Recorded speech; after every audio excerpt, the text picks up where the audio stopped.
Hare Krishna, Krishna Krishna, Hare Hare, Hare Krishna, Krishna Krishna, Hare Hare, Hare Krishna, Krishna Krishna, Hare Hare, Hare Krishna, Krishna Krishna, Hare Hare, Hare Krishna, Krishna Krishna, Hare Hare, Hare Krishna, Krishna Krishna, Hare Hare, Hare Krishna, Krishna Krishna, Hare Hare, Hare Krishna, Krishna Krishna, Hare Hare, Hare Krishna, Krishna Krishna, Hare Hare, Hare Krishna, Krishna Krishna, Hare Hare, Hare Krishna, जय श्री दत्तात्रेय भगवान की जय, श्री चक्रपाणि भगवान की जय, श्री गोविंद प्रभु महाराज की जय, भगवान श्री चक्रधर स्वामी की जय, गोवर्धन गिरधारी नाथ की जय, श्री वृंदावन बिहारी नाथ की जय, गोवंशी वाले की जय। श्याम सुंदर है मेरे, श्याम सुंदर है मेरे चरणों में, सबका जिनके चरणों में पैर मिलाओ, श्याम सुंदर है मेरे, श्याम सुंदर है मेरे, वो मेरे हैं, वो मेरे हैं, वो मेरे हैं, प्रभु मेरे, वो श्याम सुंदर है मेरे, वो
बांसुरिया वो श्याम सुंदर है मेरे वो श्याम सुंदर है मेरे मुख पर है बांसुरिया वो श्याम सुंदर है मेरे वो श्याम सुंदर है वो मेरे हैं वो मेरे हैं वो मेरे हैं प्रभु मेरे वो श्याम सुंदर प्रभु मेरे जिनके कानों में कुंडल है वो श्याम सुंदर है मेरे वो श्याम सुंदर है जिनके कानों में कुंडल है वो श्याम सुंदर है मेरे वो श्याम सुंदर है वो मेरे हैं वो मेरे हैं वो मेरे हैं प्रभु मेरे वो श्याम सुंदर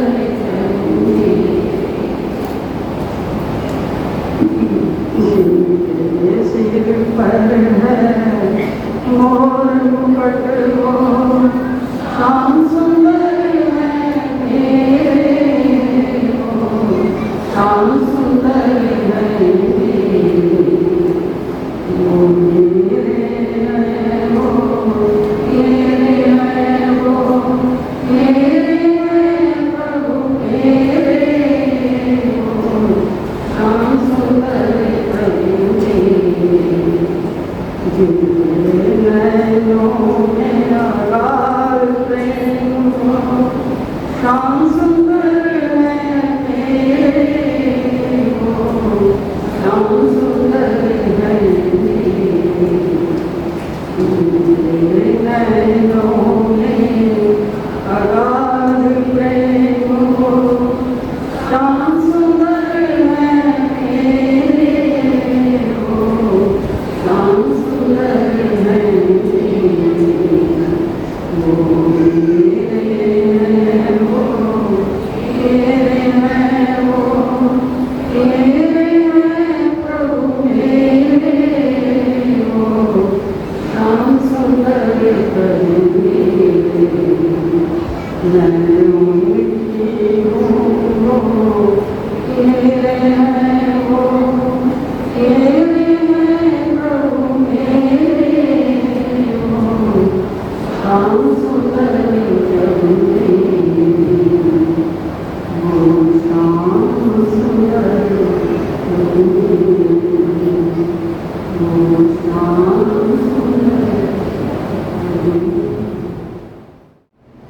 देखो जन्माष्टमी पे एक तो उत्सव होता बड़ा जिसमें सब आप देखते हैं सजावट है जैसे हम बच्चों का जन्मदिन मनाते हैं ना वैसे सजावट करते हैं तो संसारी लोग हैं एक तो भगवान के आगमन की खुशी में सब सजावट होती है ना जैसे हम भी कोई अवसर मनाते हैं सब सजावट करते हैं और गिराजी को बुलाते हैं हमारे भगवान के लिए गिराजी है नहीं है हमारे इसमें सजावट होती है एक अवसर मनाया है लेकिन उसके पीछे की जो बात होती है कि भगवान है कौन वो किसी को नहीं पता हम संसारिक लोगों की जो दृष्टि है भगवान कौन है वो सही दृष्टिकोण है क्या ऐसे नहीं होगा जैसा हमने सोच रखा है मान रखा वैसे नहीं असली भगवान जो है किसके आते हैं और कौन है उसको जानना चाहिए इस स्तर में किसी ने भी भगवान को देखा है आप खड़ा करो देखा है किसी ने जितने भी मंदिर हैं सब में प्रतिमाएं हैं या कुछ और है पता?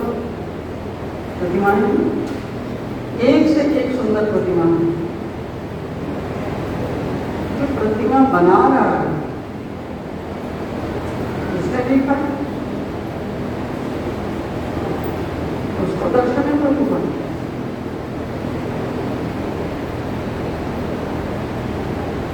उसको दर्शन है प्रतिमा। उसको दर्शन हो गया होता तो अभी प्रतिमा ही बना रहा होता।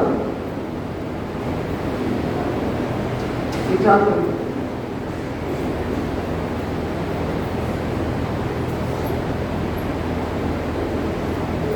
और सब जगह पर सारा ध्यान मनुष्य का कर्म कांड के ऊपर लगा हुआ है।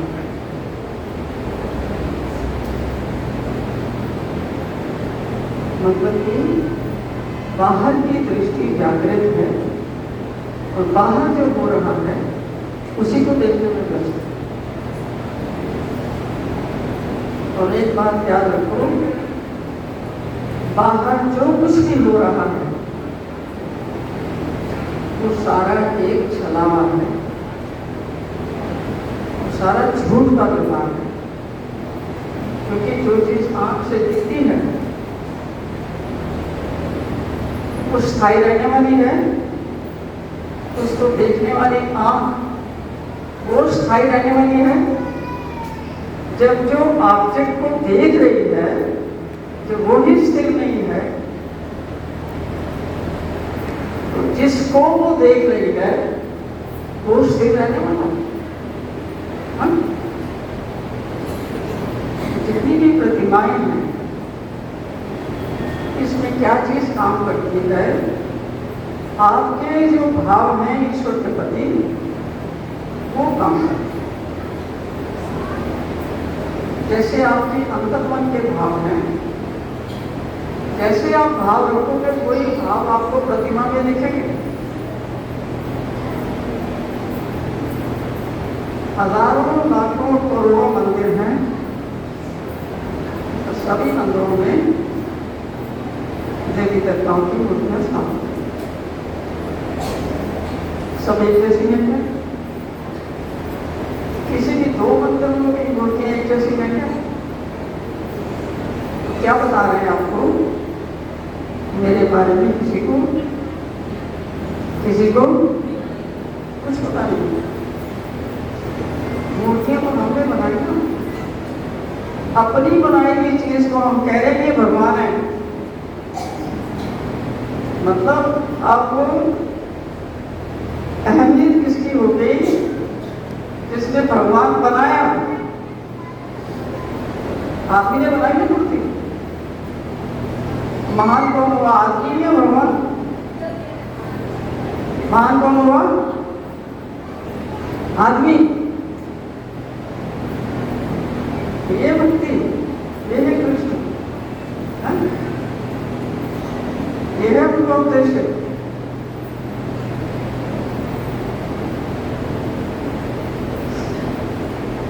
दूसरी ओर देखो, दूसरी ओर जरा दृष्टि रखना।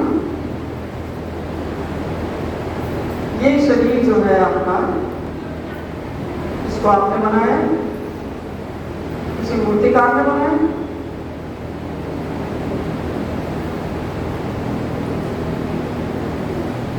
इसके अंदर कितनी कॉम्प्लिकेशंस हैं? हजारों नाड़ियां हैं, सारे ऑर्गन्स हैं।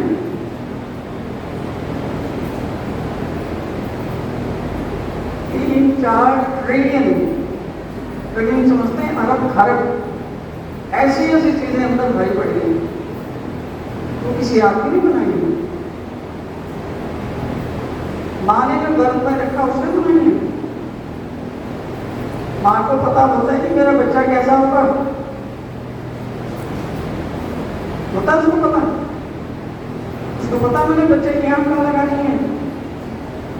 हजारों ऐसी चीजें अंदर जिसका उसको पता ही नहीं, कि उसका नाम ही नहीं पता, लगाइए कहां से। तो ये शरीर किसकी करामात है? भगवान की आज्ञा से जो प्रकृति है, माया देवता है, वो सबके शरीरों का निर्माण करती है। और भगवान भी जब जन्म लेके आते हैं, अवतार धारण करते हैं, प्रकृति ही उनके शरीर का भी निर्माण करती है। तो जो नर वेश में आएंगे, मनुष्य वेश में आएंगे, उनकी हमारे जैसे ही आंखें होती हैं, नाक होते हैं, कान होते हैं, वो भी लेटरिन बाथरूम करते हैं, वो भी खाते हैं, वो भी पीते हैं, वो भी सोते हैं, वो भी गुस्सा करते हैं, वो भी शिक्षापन करते हैं, सब कुछ करते हैं नहीं। ये दोनों चीजें सबकी एक बराबर है, लेकिन हमारा जो जन्म होता है, मनुष्य का जन्म, वो हमारे कर्मों के अधीन होता है। जैसे जैसे हमने कर्म किए हुए हैं, वैसे वैसा ही हमें सब संसार में प्राप्त होता है। मतलब अच्छे कर्मों के लिए आपको सुख प्राप्त होता है, और जो हमने ये कर्म किए हुए हैं, करते हैं ना हर रोज। कोई भी यहाँ पर बैठा हुआ है जो ये कर्म नहीं करता, बता दो, हाथ खड़ा करके बता दो, है कोई ऐसा इंसान जो हीन कर्म नहीं करता? हीन कर्म क्या है? किसी को दुख देना, कोई बसे बोल देना, खा देना, परेशान करना, काम की बात कह रही है उसको सुनना नहीं, बताया जा रहा है उसको करना नहीं, झूठ बोलना, छल करना, कपट करना, सीना झपटी करना, मारपीट करना, गाली गलौज करना, ये सब हम करते हैं ना। कोई आदमी यहाँ ऐसा है जो ये सारे काम नहीं करता? कम है तो बताओ। सारे काम हम करते। विचारों के बारे में हमें कुछ पता ही नहीं कि हमारे दिमाग में कैसे कैसे विचार आते जाते हैं। 24 घंटे जब आप जागृत अवस्था में हैं, तो कई किस्म के विचार आते हैं, अच्छे भी आते हैं, बुरे भी आते हैं। अगर हमारा सब कुछ अच्छा होता, सदाचरण होता, तो हमें इस मृत्यु लोक में आने की आवश्यकता थी? जन्म लेकर यहाँ आने की आवश्यकता थी? तो जन्म हमारा कलयुग में हुआ है, इसका मूल कारण यही है कि हमारे कर्मों में अच्छे और बुरे दोनों प्रकार के कर्म हैं। जो कर्म हमने अच्छे किए होते हैं, उसके लिए हमें टेम्परेरी थोड़ा सा सुख मिलता है। सुख मिल गया मतलब थोड़ी देर के लिए जो चीज़ आपको आंख से दिखती है, आपकी हो गई, आप कहते हैं यार मेरे तो बदले बदले। जिसके पास 4 की गाड़ी नहीं है, उसके पास अगर 8-10 लाख की बढ़िया गाड़ी आ जाती है, वो खुला किसान, वो कितने दिन रहती है वो एक्साइटमेंट? 4-6 महीने बाद किसी ने गाड़ी ठोक दी, पत्थर मार दिया, खेल खेल में बच्चों ने, अब उस गाड़ी में से क्या निकलेगा? उस गाड़ी में सुख आ सकता है? आ सकता है? आता है सुख उसमें से? तो गाड़ी को पत्थर मार जाता है, नई गाड़ी है या कोई ठोक देता है। थोड़ी देर की तो बड़ी एक्साइटमेंट थी, ये रिबन लेके लगा के उसको लाए थे, और आपको वहाँ पढ़ेंगे, शिक्षा बदला जाएगा। शादी में बड़ा सुख मनाते हैं, पूरा 5 कोस से जितने भी हमारे रिश्तेदार हैं सबको बुलाते हैं। शादी होने के बाद में बहू अगर वैसी आ जाए, तो लड़ाई झगड़े वाली हो और तुम्हारी बात न सुनने वाली हो, अब मधुरी के बरत के लिए आपने क्या कर दिया? तो सुख था, अब किसमें तब्दील हो गया? इसमें तब्दील हो गया। सुख रहा आपको? अच्छे कर्म जो हम करते हैं, अच्छे कर्म कौन से हैं? अच्छे कर्म वो हैं जिसमें आपको खुशी में मिल जाए और किसी का नुकसान नहीं होना चाहिए। जो काम ऐसे करते हो कि आपको लाभ हो रहा है और दूसरे का नुकसान हो रहा है, अच्छा कहा जाएगा।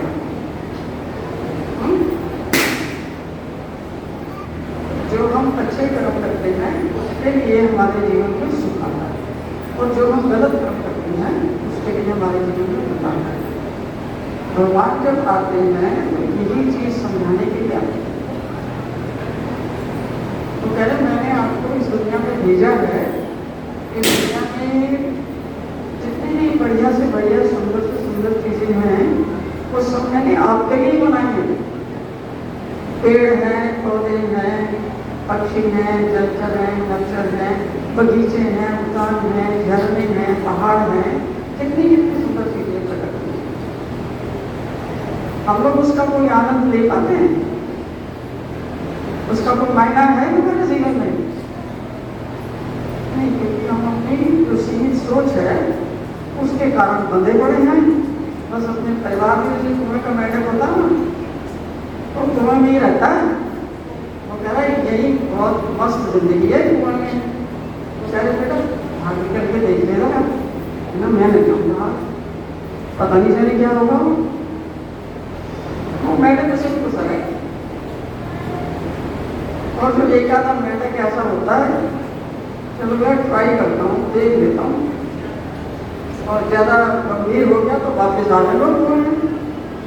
और उसके लिए कुएं से बाहर निकलने के लिए हिम्मत चाहिए। वो हिम्मत 99% को वो हिम्मत नहीं जुटा पाता।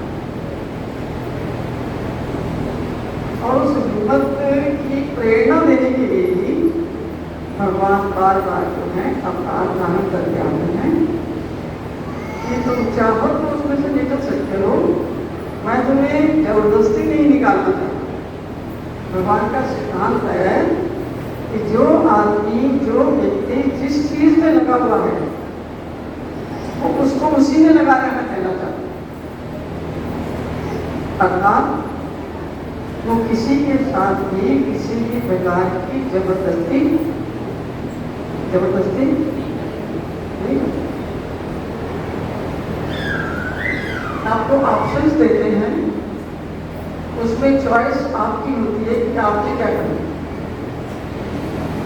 जैसे ऑप्शंस आते हैं आपके पास, जो ऑप्शन आप अवेल करोगे तो उसी का फल आपको मिलेगा।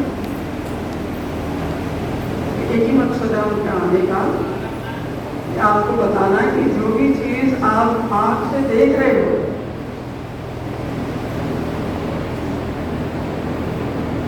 जिसको आपने स्थिर मान रखा है, मतलब वो मेरे पास हमेशा रहेगी,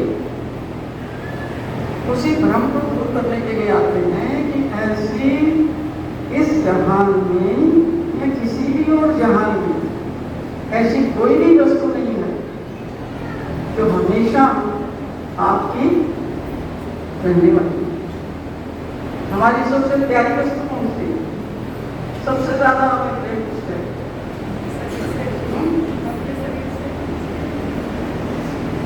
अपने से ही हमें सबसे ज्यादा प्रेम है। और अपने यदि कि अपने जो में दिखता है।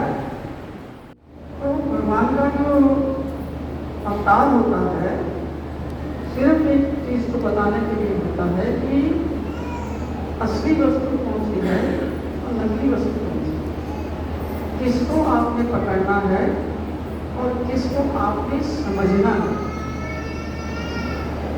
हमें पता है कि संसार के सब संबंध जो हैं ये आखिर तक निपटते नहीं है,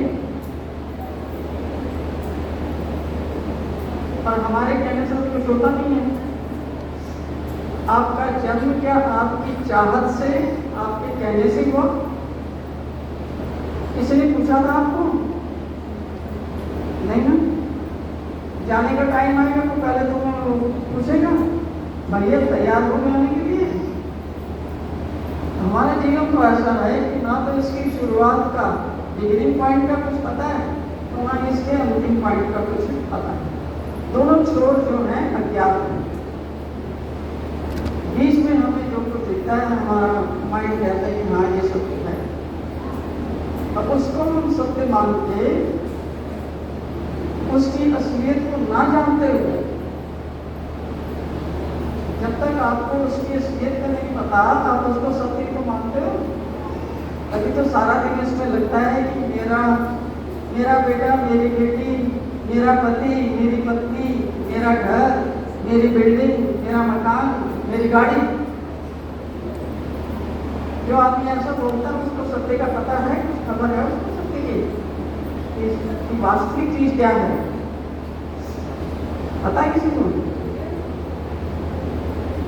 ये सब है क्या? हमारे होते तो हमारी बात सुनते, हमारे कहने से चलते, हमारे साथ चलते, हमें कभी धोखा ना देते, कभी हमारे साथ छल ना करते, कपट ना करते।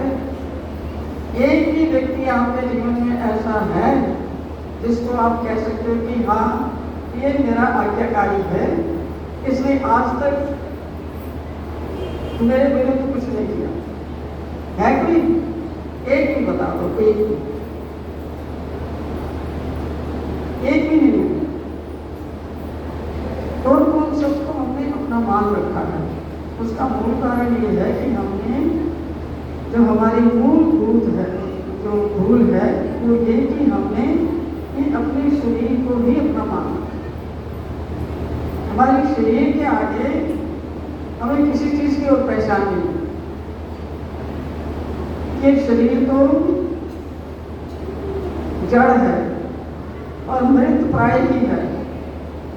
विचार करना ये है जो भगवान बताते हैं, जिसके लिए वो अवतार होते हैं, कि आप जो इस संसार में आए हो, जो आपको आंख से दिखता है आपका शरीर, वो एक पिंजरा है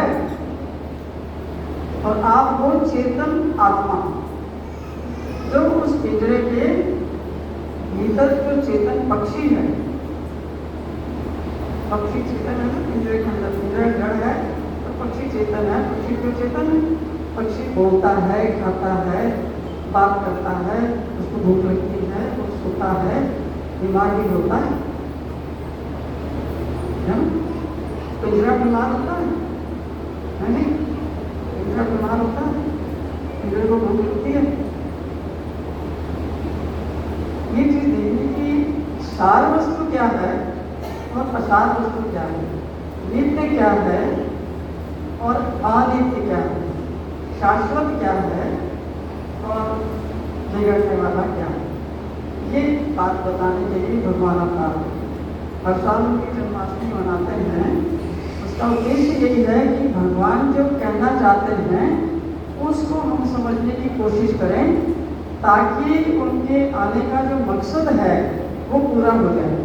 उनका मकसद ये नहीं कि तुम उन्हें आके नैवेद्य चढ़ाओ या फूल चढ़ाओ या पत्ता चढ़ाओ या पेड़ चढ़ाओ या जो भी चढ़ाना, पैसा चढ़ाओ, करोड़ों रुपए चढ़ाओ, हीरे जवाहरात चढ़ाओ, रुपये चढ़ाओ। उसके लिए उनके लिए कोई उस चीज की वैल्यू है कोई वैल्यू? मतलब ऐसी कौन सी चीज है जो हम उन्हें दे सकते हैं और जो उनके पास नहीं? बताओ।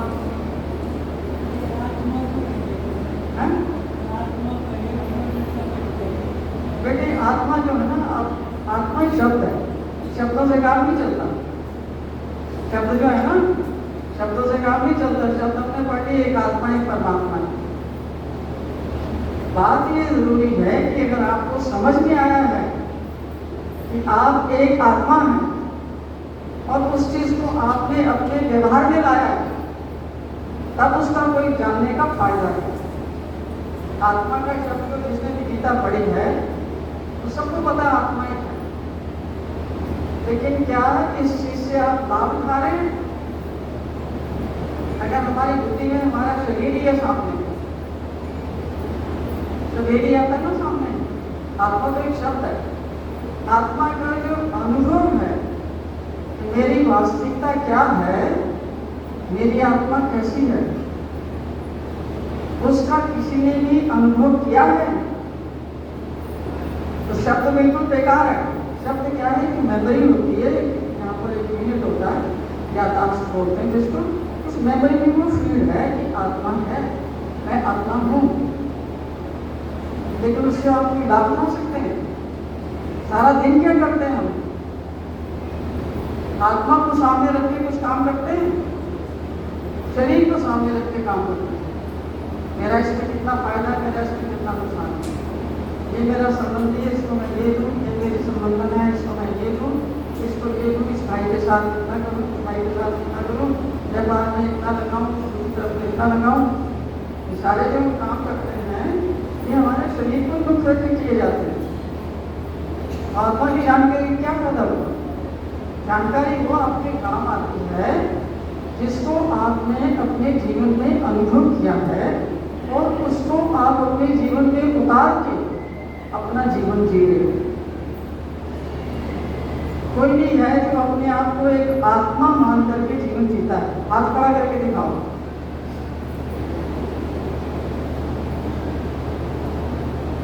आत्मा शब्द का कोई फायदा है आपको? हो सकता कोई फायदा? जिसको समझ आ जाती है कि मैं एक आत्मा हूँ, सबसे पहली चीज उसका प्रमाण है कि आपका सारे जीवन की सोच और समझ और कार्यप्रणाली और आपकी वाणी और आपके विचार एकदम बदल जाते हैं। जो 16वें अध्याय में भगवान ने बताया आसुरी प्रवृत्तियां, वो आसुरी प्रवृत्तियों का सबका विनाश हो जाता है, क्योंकि आत्मा के प्रकाश में वो ठहर नहीं सकती। आत्मा शब्द को जानना और आत्मा शब्द के बारे में विचार करना और आत्मा शब्द के बारे में व्याख्यान करना, ये आत्म साक्षात्कार का नाम नहीं है। आत्म साक्षात्कार का नाम है कि आपने अपने आप को एक आत्मा हो, आप ये आपने महसूस करके अपना जीवन वैसे चलाना शुरू कर दिया और आत्मा जो है वो परमेश्वर को समर्पित हो, तब उसका लाभ आपके जीवन में आता है। शब्द ज्ञान जो है ना, बड़े तगड़े शब्द ज्ञान है, क्योंकि अधिकतर क्या होता है कि हम शब्दों को तो जान लेते हैं और जो कोई शब्द हैं जिनको हमने अपने व्यवहार में नहीं उतारा, वो कोई शब्द एक काम करते हैं जो आपका सबसे बड़ा नुकसान करते हैं। क्या करते हैं? आपके अहंकार को 7वें आसमान में पहुंचा देते हैं। मैंने गीता 5000 बार पढ़ी है, मुझे आत्मा का पता है, मुझे परमात्मा का पता है, मुझे परमेश्वर का पता है, मुझे झूठ, छल, कपट, आसक्ति, ये सब चीजों को मुझे पता है और व्यवहार में एक भी बात नहीं। तो ऐसा ज्ञान क्या करेगा? बेकार करेगा ना। जब आप थोड़ा बहुत सही ढंग से कर रहे थे, उससे भी जाओ। यही हो रहा है कि हम ज्ञानदास जो है उसको बढ़ावा दे रहे हैं और उसके साथ साथ में हर एक व्यक्ति में अहंकार की मात्रा जितनी यहाँ मंदिर में आने से पहले थी, अब वो उसके 7वें आसमान पर पहुंची। क्यों नहीं किसी का सुधार हो रहा? क्योंकि जो चीज छोड़नी है उसको छोड़ने के लिए तैयार नहीं, जानने के लिए सब तैयार हैं कि मुझे ये भी पता हो, मुझे ये भी पता हो, मुझे ये भी जानना है, मुझे ये भी जानना है। जानने से क्या होगा? जिंदगी भर हमें ये सिखाया जाता है कि जानो। हम स्कूल में जानते हैं तो स्कूल में जाके वो पढ़ते हैं, किताबें पढ़ते हैं, टेस्ट देते हैं, पास हो जाते हैं। हमारी ईगो जो बड़ी पेपर जाते हैं, बहुत टुकड़ा फर्स्ट क्लास आ गई। IIT में पहुंच जाते हैं, वहाँ भी फर्स्ट क्लास आ गई। IAS ऑफिसर बन जाते हैं, मेरे जन तो कोई आवश्यक नहीं। विद्या का ये मतलब था, विद्या ग्रहण करने का ये मतलब था। इसके लिए ग्रहण करते हैं कि आप क्या अहंकार को पुष्ट करें।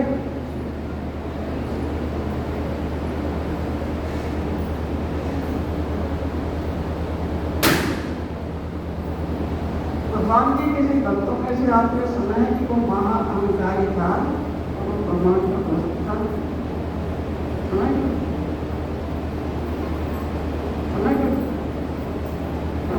अहंकारी था, मैं करने वाला, ये इतनी बिल्डिंग मेरी है, इतने मकान मेरे हैं, इतने हिसाब किताब मेरा है, मैं यहाँ पढ़ता हूँ, यहाँ से वहाँ चला गया। ऐसा कोई भक्त है भगवान के भक्तों के बीच में? या प्रिय फकीर या सूफी जो भी है, संत मंत है उनकी कोई ऐसे किसी की करना? तो जो चीज हटाने के लिए भगवान ने कहा है वो है हमारा अहंकार। अगर अहंकार हट जाता है तो भगवान जैसे हैं वो वैसे हमें दिखने शुरू हो जाते हैं और उनसे आप ऐसे ही वार्तालाप कर सकते हो जैसे आप बैठ के वार्तालाप कर रहे हैं। जिस दिन ये हो जाएगा ना उस दिन समझना कि तुम्हें समझ आ गया है कि तुम कौन है। अभी जो आत्मा है तुम्हारा एक शब्द है। मतलब जैसे आपको पता है कि यहाँ का प्रधानमंत्री कौन है, पता है? प्रधानमंत्री का नाम भी पता है, प्रधानमंत्री कौन है वो भी पता है, पर आपको प्रधानमंत्री के कार्यों का, उसके अंदर के जीवन का, उसके उठने का, उसके बैठने का, उसकी अपॉइंटमेंट्स का, उसके कार्यों का कुछ आपको अंदाजा है? प्रतिबंध नहीं। इसलिए आत्मा शब्द को जानने से आपको कुछ भी नहीं पता कि आत्मा का रोल क्या है। तो खाली शब्दों की जानकारी से कुछ नहीं होता। भगवान ने कहा है कि जो चीज आपने मेरी विद्या में पढ़ी है उसको जानो, मानना नहीं है कुछ भी, उसको जानो।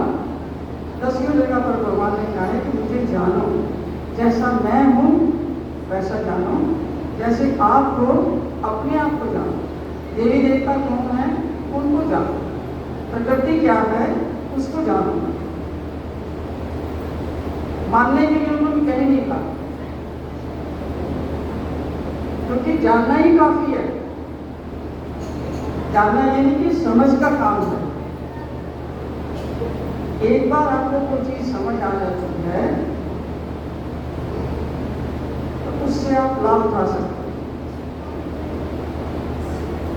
लेकिन आपको जो चीज समझ में नहीं आई, सिर्फ आपकी मेमोरी में है, उससे आप लाभ नहीं उठा सकते। सारा जो भगवान का ज्ञान है, सारा जो भगवान का यानी कि यहाँ पर पृथ्वी पर आने का जो मकसद है कि जीवात्मा जो अज्ञान से ग्रसित है और झूठे ज्ञान से ग्रसित है उसकी दीवारों को तोड़ना, और जो सच्चा ज्ञान है उसको आपकी आत्मा में स्थापित करना।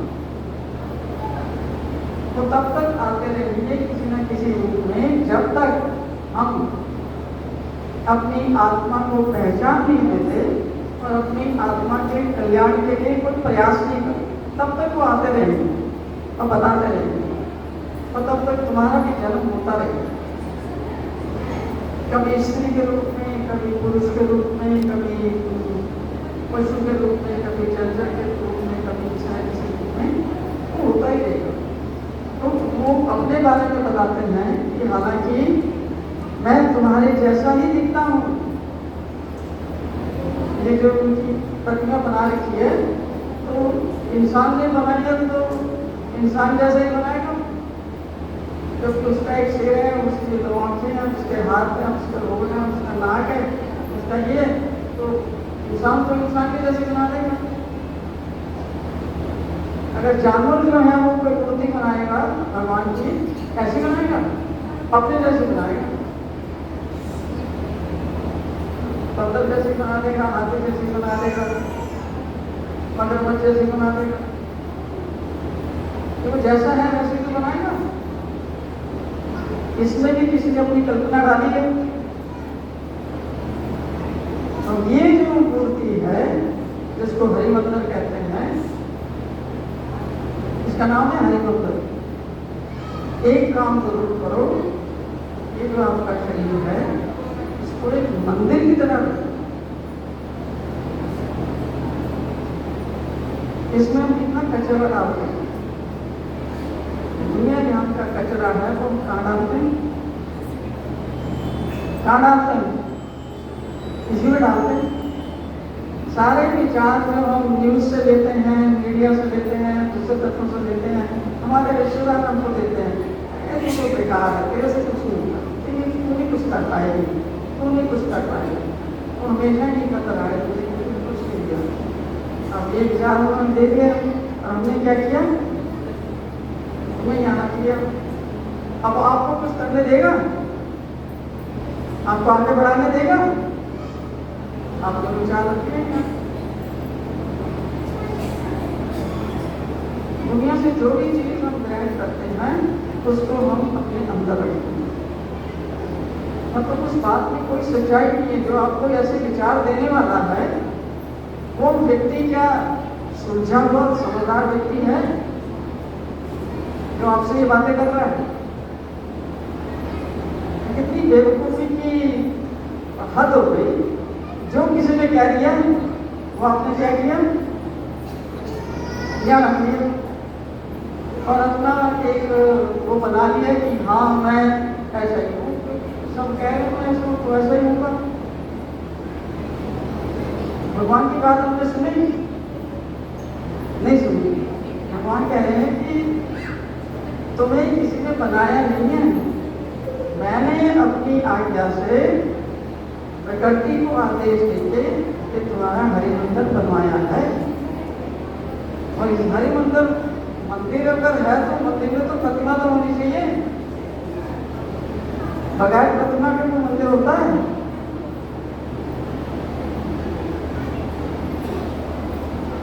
अब उन्होंने बताया कि ये तुम्हारा शरीर मैंने बनाया, ये हरिमंदिर है, तो प्रतिमा भी कौन बिठाई होगी अंदर? प्रतिमा उन्होंने बिठाई है अंदर आत्मा के रूप में। और जो बनाने वाला है वो खुद अपने मुंह से कह रहा है कि शरीर के भीतर केवल तुम्हारी आत्मा ही नहीं, मैं मूर्तिकार जो इस मूर्ति को बनाने वाला हूँ, अपनी आज्ञा से मैं भी तुम्हारे कुटस्थ में हृदय में विशेष रूप से सबके हृदय में स्थित हूँ। बताया नहीं, वो हमको दिखता नहीं। आत्मा में पता था कि आत्मा मैं आत्मा हूँ, मेरे शरीर से आत्मा निकल जाए तो मैं मर जाऊंगा, खत्म हो जाऊंगा। क्या आत्मा का दर्शन नहीं है? आत्मा के दर्शन के लिए आपको इस चीज का ज्ञान होना चाहिए कि ये जो मेरा बाहर का शरीर है ये तो अभी भी मिट्टी है और बाद में भी मिट्टी रहेगा। इसको जो चीज जागृत रख रखी है, इसको जिस चीज ने इंटैक्ट रखा हुआ है वो आपकी आत्मा है। और आत्मा की शक्ति कहाँ से आती है? सारी शक्ति परमात्मा से आती है। और शरीर के अंदर हृदय में आत्मा का निवास है और परमात्मा का भी निवास है। अब छोटी सी बात पे विचार करो कि अगर हम भगवान की इस बात को मान लेते हैं, हमारे शरीर के अंदर भगवान भी स्थित है और हमारी आत्मा भी स्थित है और सबके शरीरों में वह है। फिर मतलब किसी से गाली गलौज करोगे, किसी से छल करने की हिम्मत होगी, कपट करने की हिम्मत होगी, झूठ बोलने की हिम्मत होगी, मार कुटाई करने की हिम्मत होगी? कर पाओगे? बलात्कार करोगे? होगी हिम्मत? चोरी करने की हिम्मत होगी?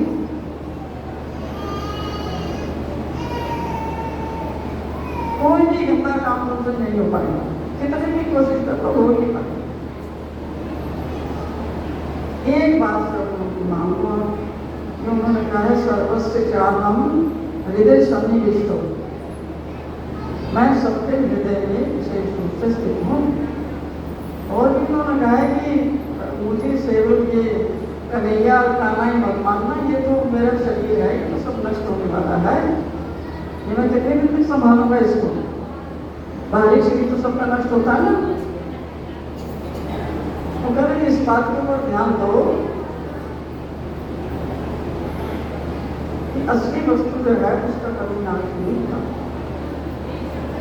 हमारे शरीर के अंदर जो आत्मा और परमात्मा को अपने अंदर बिठा रखे हैं, वही है जो आपको हर एक परिस्थिति में आपको आवाज देते हैं। कोई भी काम करने से पहले जो काम आपके हित में नहीं है,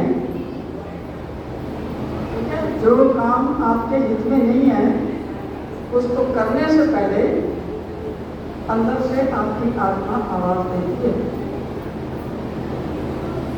कुछ भी गलत करोगे, सबसे पहले आत्मा का संकेत हृदय को पहुंचता है। हृदय में संकुच होता है, हृदय और भय पैदा करता है। वहीं से पता लग जाना चाहिए कि ये काम मेरे लिए ठीक नहीं। अगर कोई अच्छा काम करने का सोचोगे, सबसे पहले आपका हृदय प्रफुल्लित होगा और आपकी ऊर्जा फैलेगी। आपको पता लग जाता है कि ये काम जो है मुझे करना है। हर एक के शरीर के भीतर बैठे हुए आत्मा और परमात्मा उसको प्रति क्षण उसकी सहायता करते हैं। कितने लोगों को आवाज आती है अंदर से? एक आवाज तो आती है ना। कोई भी गलत काम करने लगो, किसी के साथ आपने लड़ाई कर दी, झूठ कर दिया, छल कर दिया, कपट कर दिया, किसी का पैसा ले लिया, किसी की जमीन ले ली, किसी की औरत पे बुरी दृष्टि रख दी, किसी के आदमी को कोई बुरी दृष्टि रख दी, कुछ भी कोई भी अच्छे बुरे विचार तो चलते रहते हैं ना।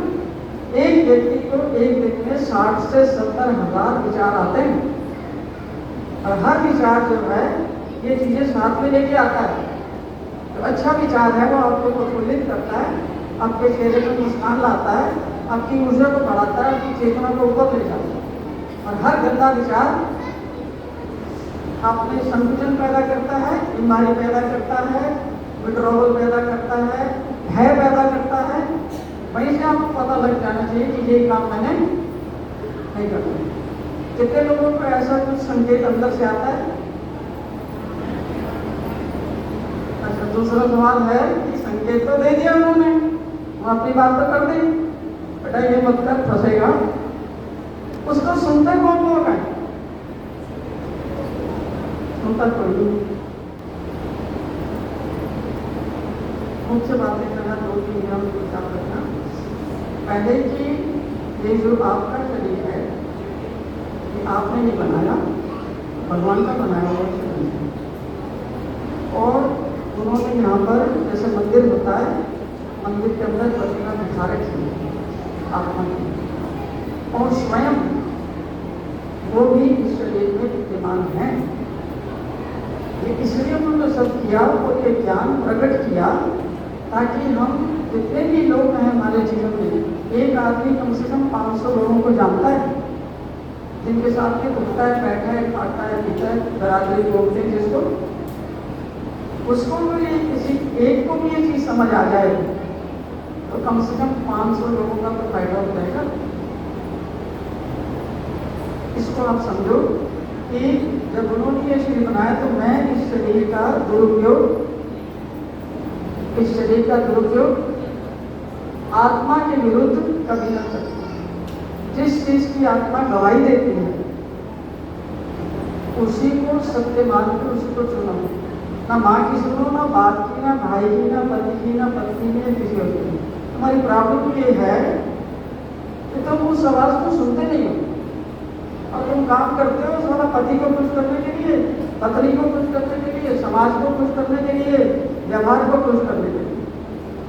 इसलिए तुम्हारी दुर्गति हुई। जो आपको आत्मा की आवाज अंदर से आ गई उसी को ही सुनना है।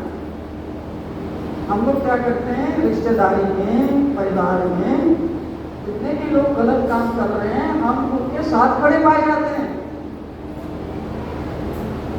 और फिर हम कहते हैं कि आज ये लोग जो है सुधरते नहीं है, ज़्यादा गंदे काम करते हैं, उनको कैसे, उनको समझाओ भाई जी, मेरे पास आते हैं उनको समझाओ। मैं क्या समझाऊंगी उनको? तुम खुद ही उनके हर झूठे काम में झूठ के साथ खड़े हो तो वो कभी भी सच्चाई के रास्ते में चलेंगे नहीं चल सकते। तुम्हें खुद निर्णय लेना है कि मैं हमेशा सच्चाई के रास्ते पर चलूं भी अंदर ही हैं, उनसे भरपूर प्रेम करो। और लास्ट वाली बात ये बताती हूँ कि भगवान के सिवाय आपका कोई भी सच्चा पालनहार नहीं है। एक ही प्रमाण दूंगी आपको, जिससे आपको पता लग जाएगा। जो व्यक्ति जीवित है, जिसकी सांस चल रही है, उसको हम कहते हैं कि जीवित है ना? और जिसकी सांस खत्म हो गई, जिसका ये नहीं चल रहा, वो क्या है? क्या बोलते हैं उसको? राम राम सत्य क्या है ना? राम राम सत्य क्या उसको बोलते हैं। पर किसी जिंदा आदमी को हमने कह दिया राम राम सत्य है, तो छोड़ेगा तुम्हें? अब राम राम सत्य है, वो तो सत्य है ही, वो तो जीवित के लिए उसका फायदा है। मरे हुए को आप कह रहे हो राम राम सत्य है, और जीवित को राम राम सत्य कह दिया, हम तुम्हें मारने को तोड़ेगा। अब राम राम सत्य ये मुर्दे के लिए है या जीवित के लिए? मुर्दे के लिए। मुर्दा उठ के सुन लो, राम राम सत्य बोलते हैं, मुर्दे के लिए बोलते हैं राम राम सत्य है, छिड़क कर जाते हैं राम राम सत्य है। अरे वो जीवित है, उसको जीवित को बताओ राम राम सत्य है। वो तो बेचारा गया, वो तो कुछ सुन नहीं पा रहा, कुछ नहीं कर रहा। तो जब हमारे प्राण चल रहे हैं तो हम जीवित हैं, हमारे प्राण नहीं चल रहे, हम खत्म हैं। अब हमारे पास करोड़ों रुपए हैं, हमारे पास पत्नियां भी हैं, हमारे पास पति भी है, हमारे पास संतान भी है, हमारे पास घर भी है, हमारे पास बैंक बैलेंस भी है, और हमारे पास और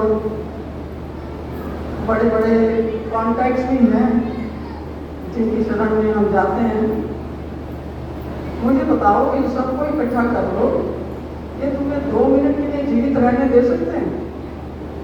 हा? दे सकते हैं 2 मिनट के लिए भी जीवित रहना? जिनकी शरण में हम रह रहे हैं, हमें 2 मिनट के लिए जीवित नहीं रख सकते। इस शरीर को जीवित रखने वाला कौन है? प्राणों का आधार एक परमेश्वर है, वहां से तुम्हारे प्राणों का संचालन हो रहा है। जब आत्मा और परमात्मा इस शरीर से निकल जाते हैं, ये पहले ही मिट्टी था, मिट्टी मिट्टी में मिल जाती है, मिट्टी जो है मिट्टी में मिल जाती है, पानी पानी में मिल जाता है, हवा हवा में मिल जाती है, और प्रकाश जो है निकल जाता है उसमें। सारे जो तत्व हैं वो डिसइंटीग्रेट हो जाते हैं, खत्म कुछ भी नहीं होता। पृथ्वी खत्म होती है क्या? पृथ्वी खत्म होती है कभी नहीं? हम मर जाएंगे तो पृथ्वी खत्म हो जाएगी, हैं? जल खत्म हो जाएगा, वायु खत्म हो जाएगी, आकाश उड़ जाएगा, ये सब वैसे के वैसे रहेंगे। ये बात को समझ लो कि आपके प्राणों का आधार और कोई नहीं है सिवाय एक परमेश्वर। क्योंकि करोड़ों रुपयों से, करोड़ों संबंधियों से, भरपूर धन दौलत से आप एक श्वास खरीद नहीं सकते। तो जो भी आपके जीवन में पराक्रम हो रहा है, जो तुमने धन कमाया है, जो बिल्डिंगें कमाई हैं, जो व्यापार बनाए हैं, जो जमीनें खरीदी हैं, जो परिवार बढ़ाए हैं, उनमें सबसे मूल कारण परमेश्वर है, उसको नहीं भूलना। और भगवान किस लिए आता है? आपको जागृत करने के लिए आता है कि अंधेरे में से, अन्यथा ज्ञान में से और इस जंजाल में से मुक्त होकर के आप अपने को पहचान सको। अब ये हरि मंदिर है, इसको आप अच्छे से रखो, मानसिकता को अच्छे से रखो, अच्छे विचार रखो। अच्छे विचारों से अपने आप आपकी वाणी अच्छी होगी और उसके बाद आपके हाथ पैरों से अच्छे काम होंगे। दिमाग को आपने दुरुस्त नहीं रखा, शरीर को ठीक नहीं रखा, आपकी वाणी भी दूषित होगी और हर अच्छा काम भी जो करोगे वो भी बेकार होगा, वो भी फिर बंधन में डालने वाला होगा, क्योंकि वो भी अहंकार से प्रेरित है। ये होता है भगवान के अवतार लेने का उद्देश्य। उद्देश्य ये नहीं कि तो गाने गाएं कि राधा जी के साथ राम जा रहे हैं, ये मुझको कर रहे हैं, या माता निभा रहे हैं तो बाल बचपन की निभाई होती है। और असली का उद्देश्य होता है कि जीवों को आत्म ज्ञान के रास्ता दिखाना, ताकि वो जन्म मरण के बंधन से मुक्त हो सके। ठीक है, आप सब लोगों ने बड़े ध्यान से सुना है, उसके लिए आपके आभारी हूँ। सबको बहुत बहुत प्रणाम, सबको भगवान के अवसर का बहुत बहुत अभिनंदन, बहुत बहुत सबको बधाई। जय श्री कृष्ण। बोल बंसी वाले की जय, गोवर्धन धारी लाल की जय, श्री वृंदावन बिहारी लाल की जय, श्री कृष्णचंद्र चक्रवर्ती भगवान की जय।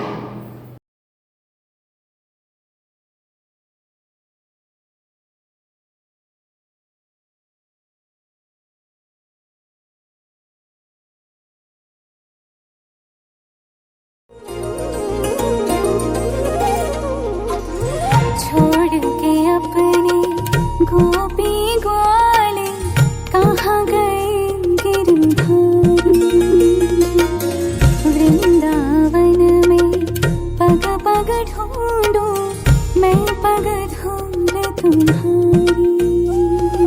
क्या समझाऊं तुम बिन कान्हा और किसी को, नैनों में इतना जल है मैं भर दूं जमुना जी को। कान्हा मेरा उस पार है, दर्शन को दिल बेकरार है। शाम ढले पर शाम न आए, हृदय की पीड़ा कहत न जाए। शाम ढले पर शाम न आए, हृदय की पीड़ा कहत न जाए। बिरहा की मारे मैं जमुना के तीर, बिरहा की मारे मैं जमुना के तीर, चंचल हृदय में कैसे धरूं धीर। कान्हा कान्हा कान्हा तो सिर हृदय न जोड़ूंगी, बैरी बांसुरी की धुन पे ना नाचूंगी। मैं तो सोई रही सपने में मेरे घर आए गोपाल, मैं तो सोई रही सपने में मेरे घर आए गोपाल, मेरे घर आए गोपाल, मेरे घर आए गोपाल। मैं तो सोई रही सपने में मेरे घर आए गोपाल। मीठे रस से भरी राधा रानी लागे, महारानी लागे, माने कारो कारो यमुना जीरो पानी लागे।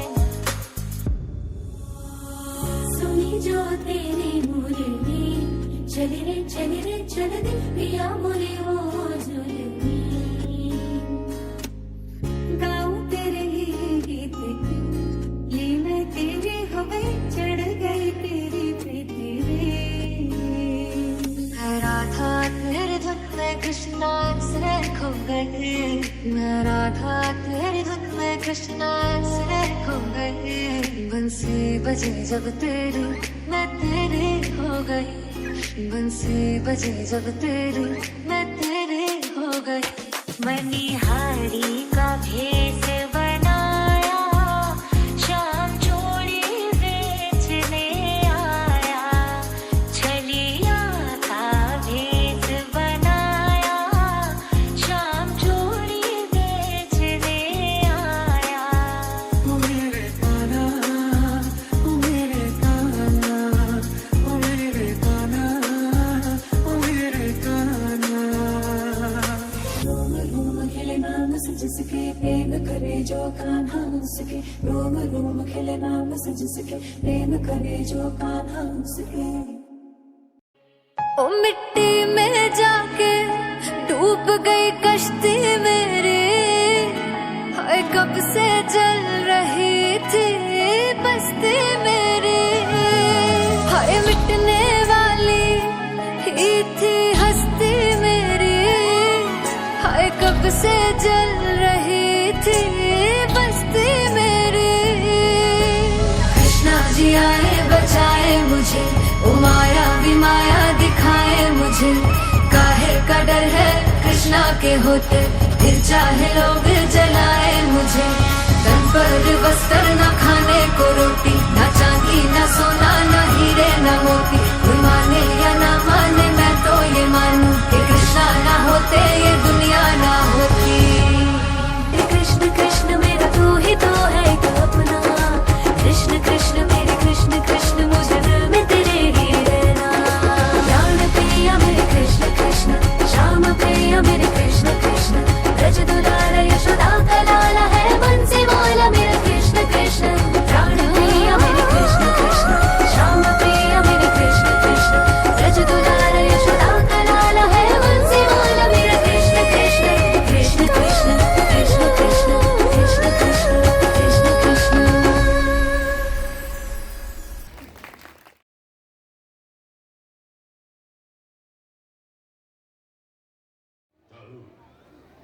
तुमने एक बात पर ध्यान दिया? स्वागत महाराज, नंद के घर में यह पुत्र उसी रात को हुआ जिस रात कारागार में देवकी के गर्भ से कन्या ने जन्म लिया था। वो रात बड़े महत्व की रात है। जिस नंद के यहां संतान होने की कोई आशा ही नहीं थी, उसी रात को उस नंद के घर में एक पुत्र का जन्म होता है। और उसी रात को देवकी की गोद में जो कन्या मिलती है वो मानवी नहीं थी। हाथ से छूटते ही उसने अपना असली रूप धारण किया और उसने भी यही कहा कि तुझे मारने वाला जन्म ले चुका है। जरूर हमें पूरा विश्वास है कि वही बालक है जिसने देवकी के अष्टम गर्भ से जन्म लिया।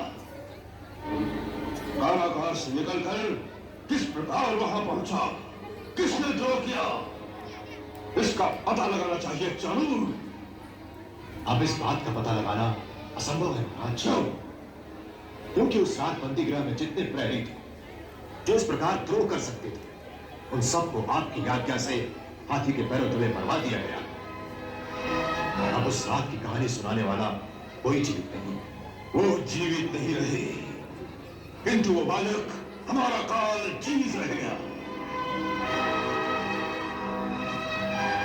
चलो तुम और किसी बालक की ओर ध्यान ही मत दो। यही जिसे लोग नंद का पुत्र समझते हैं, ये वही है जिसकी हमें प्रतीक्षा थी। और इस बात का मुझे पूरा विश्वास है। महाराज, यदि ये सत्य है कि ये देवकी की आठवीं संतान है, तो फिर चिंता किस बात की? अब उस अकेले बालक से निपटना कोई बड़ी बात है। आप हमने से जिसे आज्ञा देंगे ये काम वही कर देगा। नहीं चालो, नहीं। तुम में से कोई भी वहां गया तो गोकुल वालों को सशंकित कर सकता है। हमारे विचार में तो इस समय केवल एक ही है जिसके द्वारा ये कार्य आसानी से हो सकता है। कौन? पूतना। हाँ, पूतना, बकासुर की बहन पूतना। महर्षि दुर्वासा की कृपा से वो बहुत सी मायावी विद्याएं जानती है। वो इच्छाधारी है, आकाश मार्ग से जा सकती है, मनवांछित कोई भी रूप धारण कर सकती है।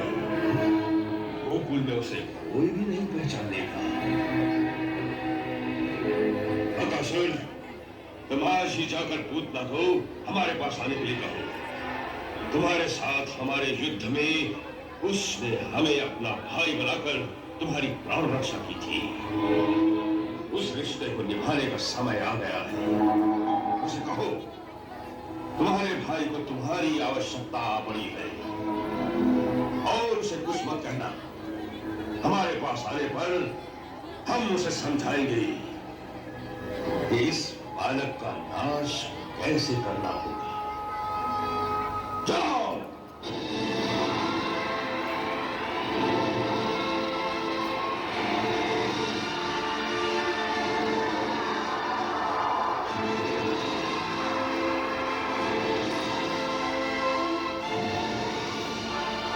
मथुरा नरेश की जय हो। क्या आज्ञा है महाराज? पूतना। उतना तुमने हमें अपना भाई स्वीकार किया है। आज हमें तुम्हारी सहायता की आवश्यकता है। आप आज्ञा दे, उतना अपने प्राण देकर भी भाई की सेवा करेगी। हाँ, तो इसी समय गोकुल में जाओ और वहां नंद के घर में एक नवजात बालक है। कहते हैं कि उसका जन्म आज से 7 दिन पहले यशोदा के गर्भ से हुआ। और मुझे पूर्ण विश्वास है, आकाशवाणी के अनुसार जिसने मेरा काल होना है, ये वही बालक है जिसके लिए मैंने देवकी को इतने वर्ष तक कारागार में रखा। किसी छल के द्वारा वो मेरे हाथ से बच के निकल गया। अब तो मैं उसकी हत्या करके मेरी चिंता का अंत करना है। एक नन्हे से बालक की हत्या, बस इतना ही काम है भैया। ये नन्हा सा बालक कोई साधारण बालक नहीं है पूतना। यदि मेरा अनुमान सत्य है तो वो स्वयं विष्णु ही है, जो देवताओं की रक्षा के लिए पृथ्वी पर अवतीर्ण हुआ है। इसलिए यह कार्य शायद इतना सहज नहीं होगा जितना तुम समझती हो। हाँ, विष्णु बहुत छलिया है, इसलिए तुम्हें बहुत सतर्क होकर वहां जाना चाहिए। इसकी आप चिंता न करें। यदि वो छलिया है तो मैं भी उसे छल से ही मारूंगी। वो कैसे? मेरे पास कालकूट नाम का विष है, ऐसा भयंकर कि हाथ लगाओ तो हाथ भी जल जाए। वही कालकूट विष अपने स्तनों पर लगाकर मैं उनके घर जाऊंगी। एक भाई की भांति से बच्चे को दूध पिलाऊंगी। 2 घूंट पीते ही उसकी समस्त नाड़ियां विष की भयंकर ज्वाला से फट जाएंगी। उत्तम, अति उत्तम। पूतना तो अभी जाओ, क्योंकि नंद ग्रह में समय स्त्रियां ही स्त्रियां होंगी।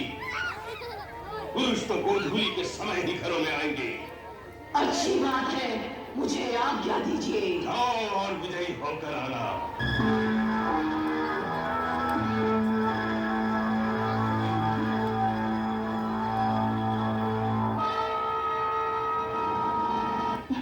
देवी, आप कौन हैं? कहाँ से पधारी हैं? और यहाँ आने का क्या प्रयोजन है? मैं आपकी क्या सेवा कर सकती हूँ? नंदरानी, मेरा प्रयोजन तो केवल आपके लल्ला के दर्शन करना है। मैं मथुरा की रहने वाली हूँ। मेरे पति एक श्रेष्ठ विद्वान और परम सिद्ध ब्राह्मण हैं।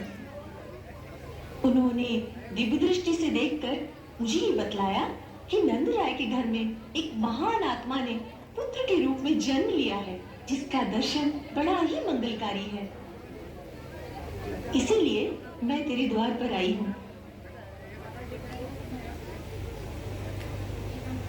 स्वागत है, आसन पर विराजिए। धन्यवाद।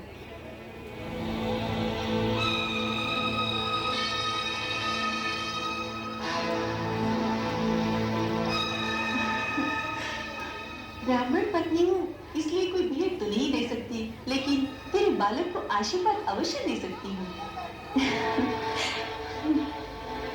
मेरे तपस्वी पति की सहायता और कृपा से मुझे 2 सिद्धियां प्राप्त हैं। इनमें से एक तो ये है कि मेरा आशीर्वाद कभी निष्फल नहीं हो सकता। ला, इसे मेरी गोद में दे दे, मैं इसे लंबी आयु का वरदान दे दूंगी।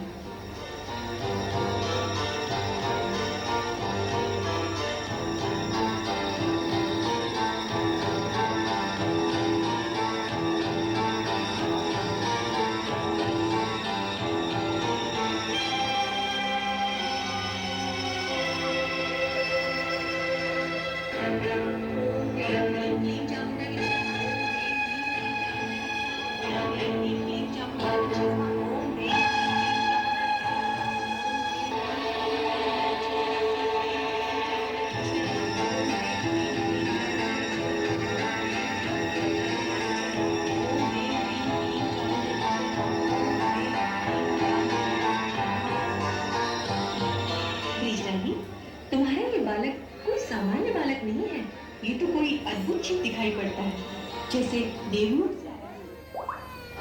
यशोदा रानी, मैं एक और रहस्य की बात बताती हूँ।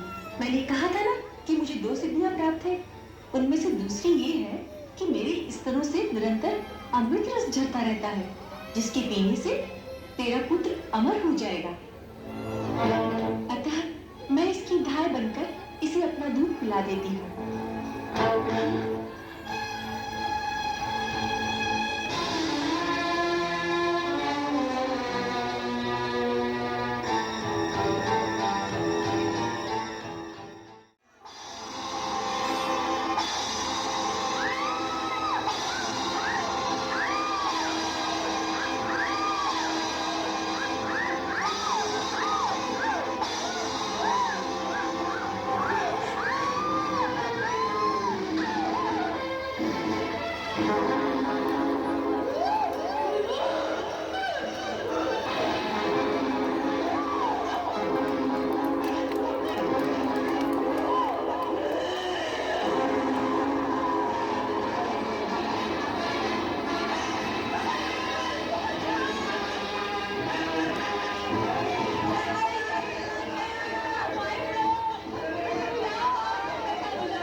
मेरा लल्ला, मेरा लाल, मेरा लाल,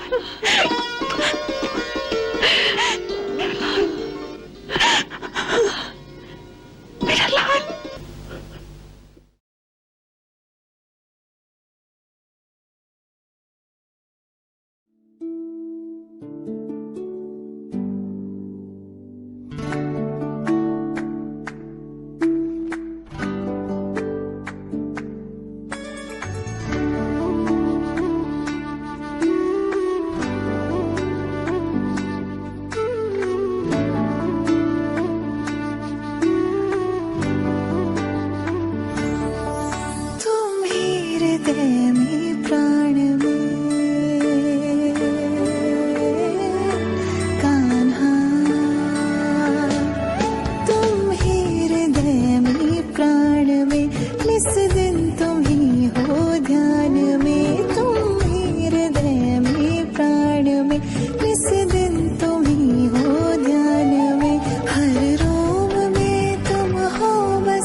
जियरा तरसे नैना तरसे जियरा तरसे नैना तरसे प्यासी प्यासी अखियाँ काहे से बरसे सुनो सुनो सावरे की बंसी है बाजी मच गया शोर सारी नगरी रे सारी नगरी रे आया बीरज का बाका संभाल तेरी गगरी रे अरे मच गया शोर सारी नगरी रे सारी नगरी रे आया बीरज का बाका संभाल तेरी गगरी रे नंद के आनंद भयो जय कन्हैया लाल की नंद के आनंद भयो जय कन्हैया लाल की हाथी घोड़ा पाल की जय कन्हैया लाल की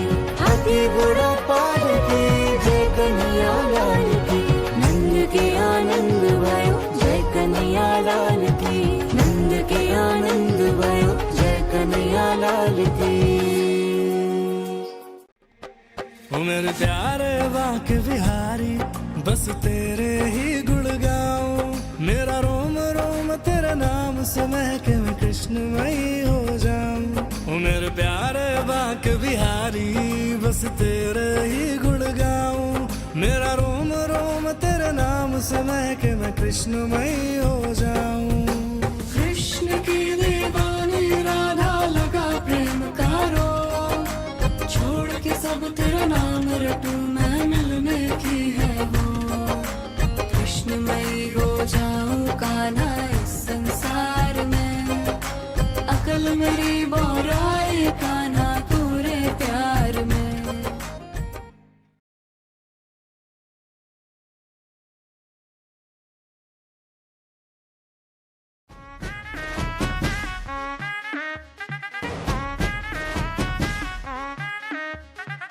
नंद के घर देखो आए रे कन्हाई, खूब हर्षाए देखो यशोदा माई। नंद के घर देखो आए रे कन्हाई, खूब हर्षाए देखो यशोदा माई। आज बिरज में बाजे शहनाई, गोकुलपुरा आज दे रहा बधाई, गोकुलपुरा आज दे रहा बधाई। ओ गैया वैया छोड़ के ग्वाले नंद के द्वारे आए, मोर पपिया धुन में रम के अपना नाच दिखाए। ओ गैया वैया छोड़ के ग्वाले नंद के द्वारे आए, मोर पपिया धुन में रम के अपना नाच दिखाए। ओ श्याम सलोनी प्यारी सूरत कितनी मन को भाए, कंस को जब ये खबर मिली तो मन ही मन घबराए, मन ही मन घबराए, मन ही मन घबराए। क्योंकि कंस के काल की नंद के लाल की, बोलो रे बोलो सारे जय हो गोपाल की। कंस के काल की नंद के लाल की, बोलो रे बोलो सारे जय हो गोपाल की। हाथी घोड़ा पाल की जय कन्हैया लाल की, नंद आनंद भयो जय हो गोपाल की। हाथी घोड़ा पाल की जय कन्हैया लाल की, नंद आनंद भयो जय हो गोपाल की। गली गली में शोर हो गया नटखट गाना आए, माखन की मटकी भी पूरी पल में चटकर जाए। वो डाल डाल सब बात बात चोरों की टोली साथ साथ, अरे आए गाना कोई हाथ चल हाथ उठा के नाच नाच, झूम झूम के कूद कूद के ले पकड़ ले ताल की। बोलो रे बोलो सारे जय हो गोपाल की, जय हो गोपाल की। कंस के काल की नंद के लाल की, बोलो रे बोलो सारे जय हो गोपाल की। हाथी घोड़ा पाल की जय कन्हैया लाल की, नंद आनंद भयो जय हो गोपाल की। हाथी घोड़ा पाल की जय कन्हैया लाल की, नंद आनंद भयो जय हो गोपाल की। भोला भाला मुखड़ा है, आंखें है तीखी तीखी, घुंघराले है बाल और मुस्कान मीठी मीठी। ओ भोला भाला मुखड़ा है, आंखें हैं तीखी तीखी, घुंघराले हैं बाल और मुस्कान मीठी मीठी। करने दर्शन सारे ब्रजवासी दौड़े आए, देख सुरतिया लाला की सब वारी वारी जाए। हाँ करने दर्शन सारे ब्रजवासी दौड़े आए, देख सुरतिया लाला की सब वारी वारी जाए। एक झलक जो पाए उसको पल भर चैन न आए, भूख प्यास सब भूल के सारे जय जयकार लगाए, जय जयकार लगाए, जय जयकार लगाए। बोलो बीरज के ग्वाल की नटखट से लाल की, बोलो रे बोलो सारे जय हो गोपाल की। बीरज के ग्वाल की नटखट से लाल की, बोलो रे बोलो सारे जय हो गोपाल की। हाथी घोड़ा पाल की जय कन्हैया लाल की, नंद आनंद भयो जय हो गोपाल की। हाथी घोड़ा पाल की जय कन्हैया लाल की, नंद आनंद भयो जय हो गोपाल की। यशोदा माँ के भयो लाल, बधाई सारे भगतन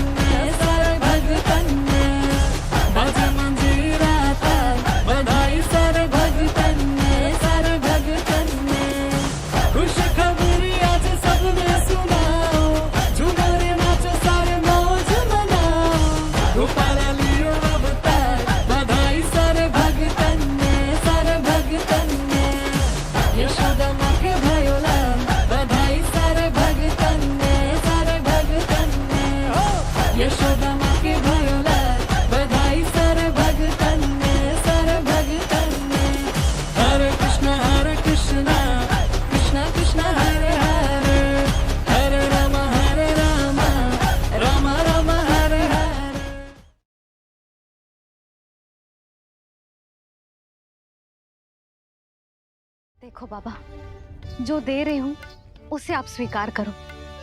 मेरा लल्ला अभी बहुत नन्हा है, आपकी जे वेशभूषा से भयभीत हो जाएगा। पर मैया, मैं तो आपके लल्ला को आशीर्वाद देने आया हूँ। यादव कुल के सभी बच्चों को मैं दूध पिलाती हूँ ताकि उनको मेरे समान दीर्घायु और उत्तम स्वास्थ्य का वरदान मिल पाए। कुछ दिन पूर्व भी एक स्त्री आई थी आशीर्वाद देने, राक्षसी निकली वो। और जब आप अनोखी वेशभूषा में आए हो, राम जाने आप कौन हो। ना, अब मैं अपने लल्ला को और संकट में ना डाल सकती। महाविशैले शेषनाग की शैया पर विश्राम करने वाले, महाघातक सर्पों को एक सांस में निकलने वाले, गरुड़ की सवारी करने वाले, पूरे संसार की रक्षा करने वाले पर कैसा संकट मैया। क्या कर रहे हो सखा? मेरा भेद मत खोलो। किसकी चर्चा कर रहे हो आप? श्री नारायण की, श्री नारायण की।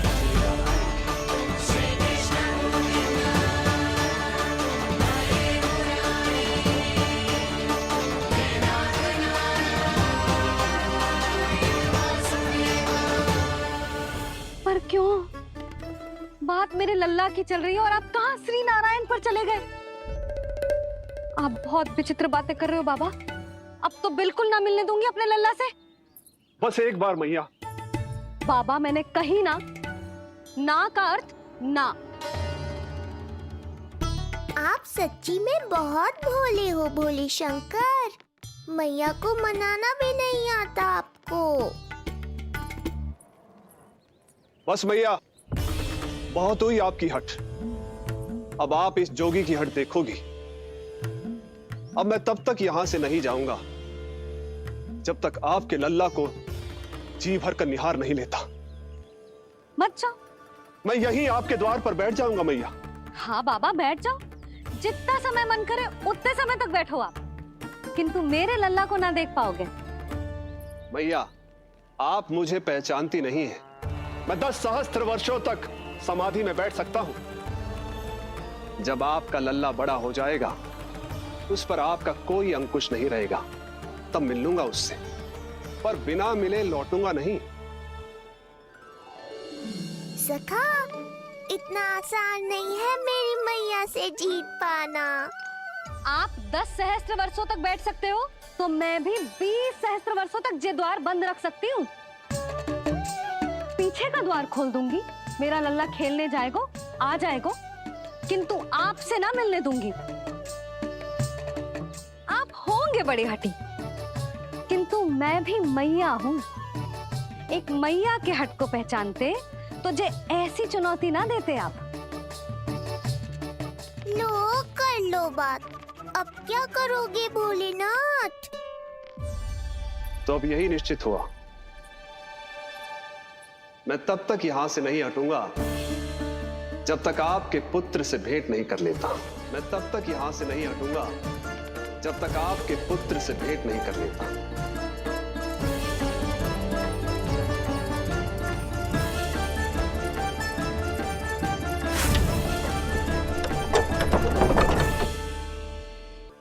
संकल्प के बड़े पक्के हैं जी बाबा। हिमवासी की हठ देखो अब जोगी बोले, द्वारे आसन जमा करूं तब बम बम भोले। ओ द्वारे आसन जमा करूं तब बम बम भोले। प्रभु, बड़ी दृढ़ निश्चयी है आपकी मैया। राम राम।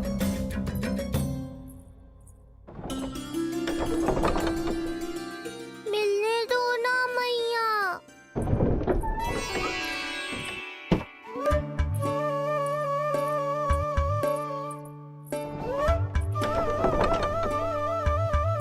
संकेत को समझो मैया, मैं भी उनसे भेंट के लिए आकुल हूँ।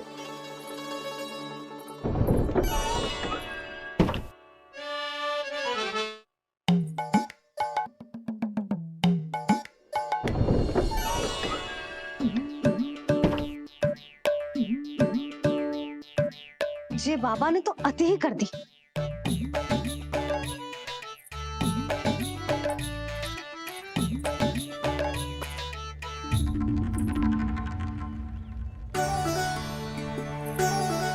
मैया मान गई।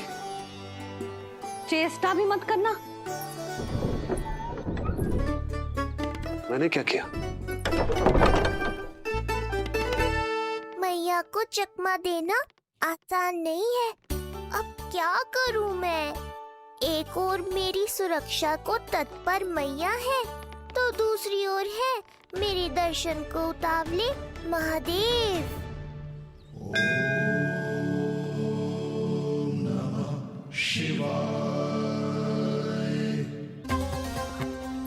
ऐसे ही कोई भी मिलने चला आएगा तो क्या तेरी मैया मिलने देगी? और दर्शन ना, जे तो तुझे गोद में उठाना चाहते हैं लल्ला। हाँ नहीं तो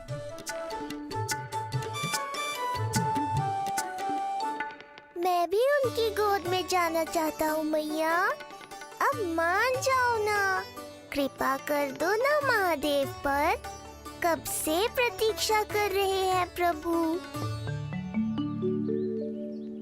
राम राम।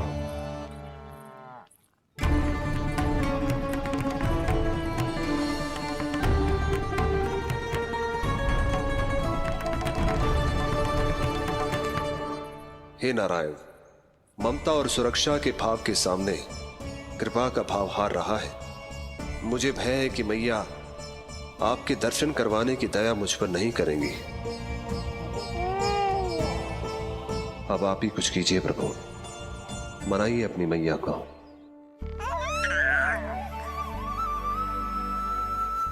मैया अब तो बहुत देर हो गई, अब तो अपनी हट छोड़ दो ना, नहीं तो मेरे पास बस एक ही उपाय बचेगा।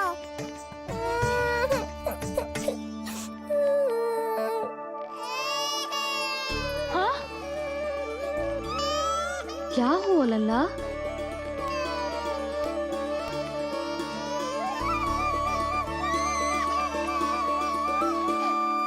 क्या हुआ यशोदा? नीलमणि रो क्यों रहा है? पता ना जीजी, कहीं से भूख तो ना लगी?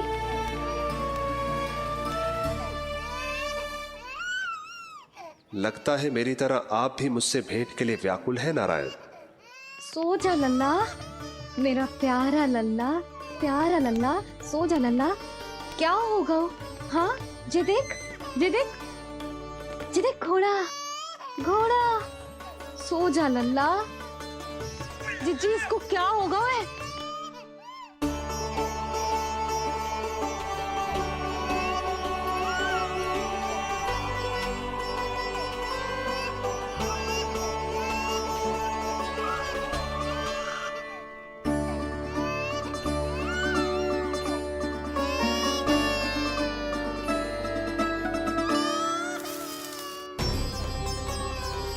लल्ला, नीलमणि चुप हो जा, चुप हो जा। क्या हुआ यशोदा? ये लल्ला क्यों रो रहा है? देखो ना जी, जे चुप ही ना हो रहा है। हाँ लाओ, मुझे दो। लो। क्या हुआ मेरे लल्ला को? मैं इसे तनिक बाहर भ्रमण करा कर लाता हूँ। ना ना, बाहर ना। अरे पर हो सकता है ना लल्ला का मन हो बाहर भ्रमण करने का। जे लल्ला ने बताओ आपको? हाँ, मैंने कही ना बाहर ना घुमाना। पालना उत्सव वाली भूल फिर से ना दोहरा सकती मैं। कौन सी भूल? नंद भैया, लगता है आपने बाहर उन जोगी बाबा को नहीं देखा है।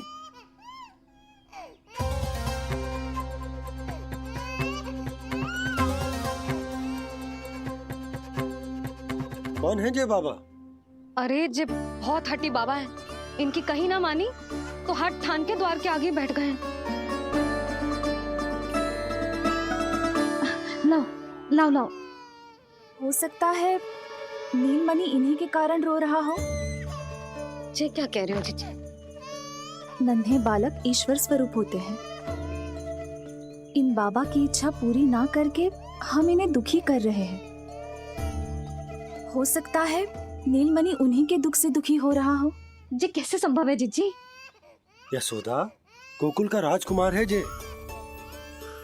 गोकुल के होने वाले राजा से मिलने की इच्छा लेकर आने वाले लोगों को हम कैसे रोक सकते हैं भला? देखो जी, सोचना भी मत।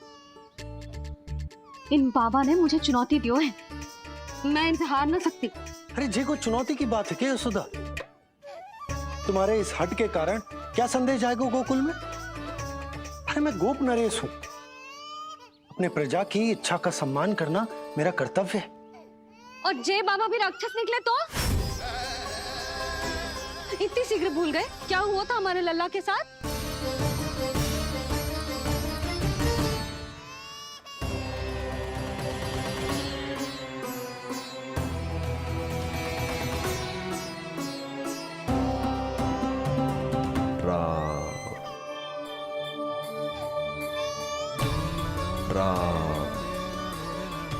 क्षण भर के लिए देखो है बाबा को, पर मन को एक अलग सी शांति का अनुभव हो रहा है। अवश्य ही कोई सिद्ध बाबा है जी।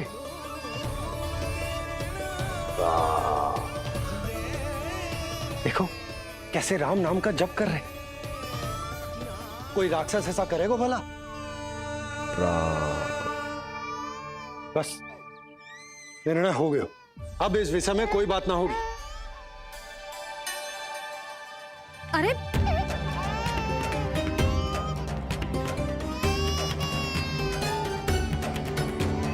यशोदा, मैं समझ सकती हूँ तुम अपने पुत्र की सुरक्षा कर रही हो, पर यह भी तो हो सकता है कि वो बाबा सत्य में दिव्य हो। अच्छा सुनो, यदि उनके आशीर्वाद से नीलमणि चुप हो जाता है तो ही देना तुम उसे उनके गोद में, ठीक है? चुप करना।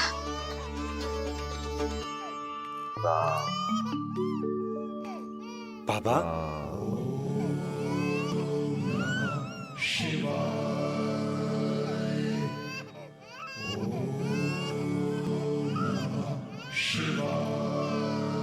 आइए।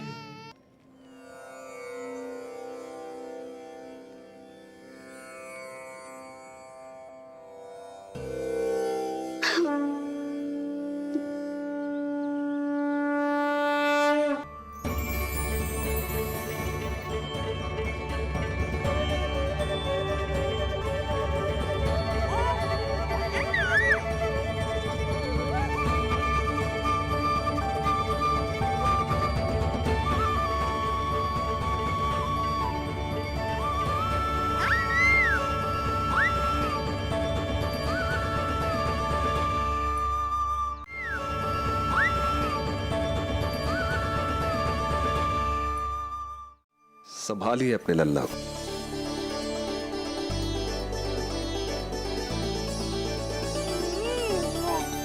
क्षमा करना बाबा, आपको बहुत कष्ट हो। क्षमा का कोई कारण नहीं है, आप तो बस मैया होने का धर्म निभा रही थी। नीलमणि धन्य किसे आप जैसी मैया मिले। सत्य वचन सखा, सत्य वचन। मैं बहुत प्रसन्न हूं कि मेरे इस छोटे से मित्र को मां की वो ममता मिली है जिसके लिए सदैव से तरसता था।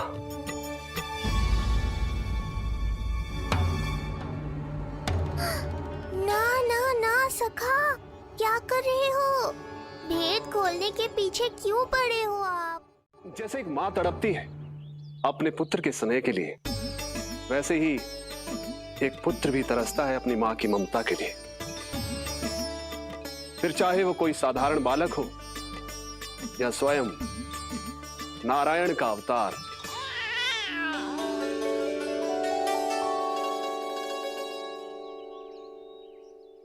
बाबा, आप कितनी अच्छी बात कह रहे हो,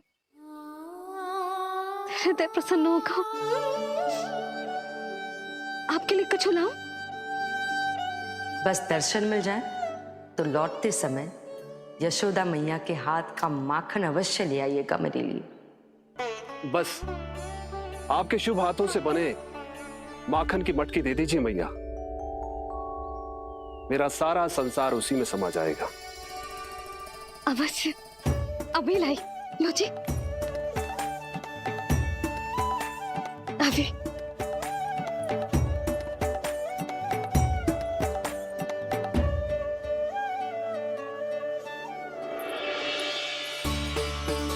ये लीजिए बाबा।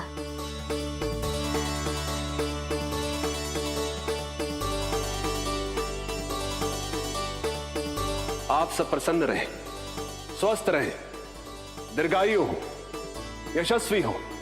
आपके घर पर धन धान्य, सुख समृद्धि, ऐश्वर्य और वैभव ऐसे बरसे जैसे सावन के मेघ।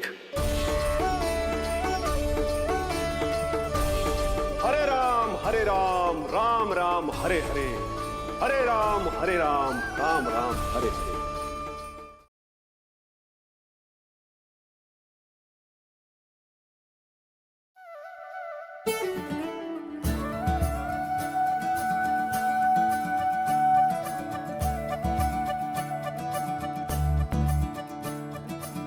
मुरी बंसी बजैया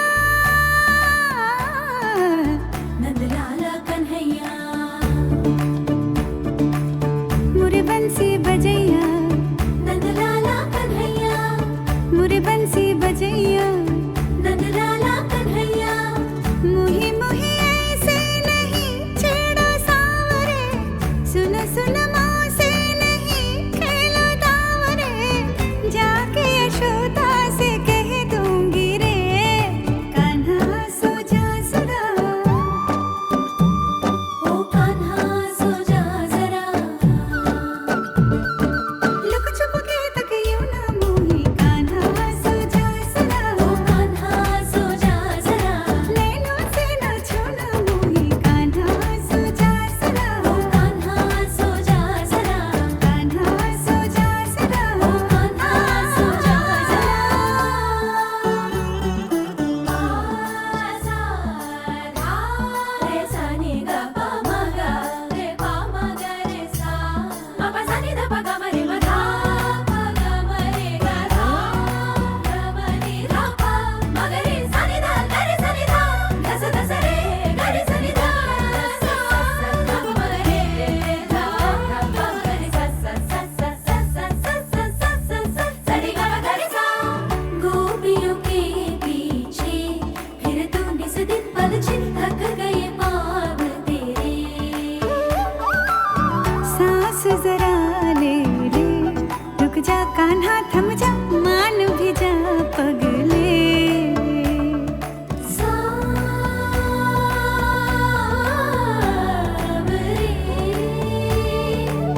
रे आया बिरज का भागा धमाल तेरी गगरी रे ओ आया बिरज का भागा धमाल तेरी गगरी रे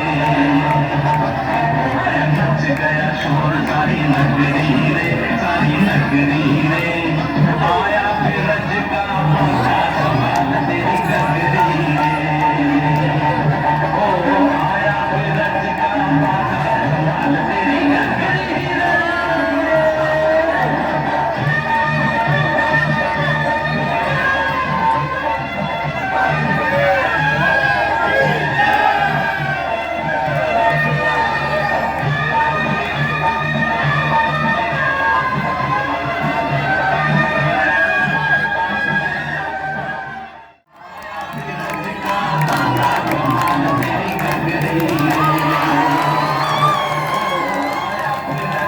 Come on.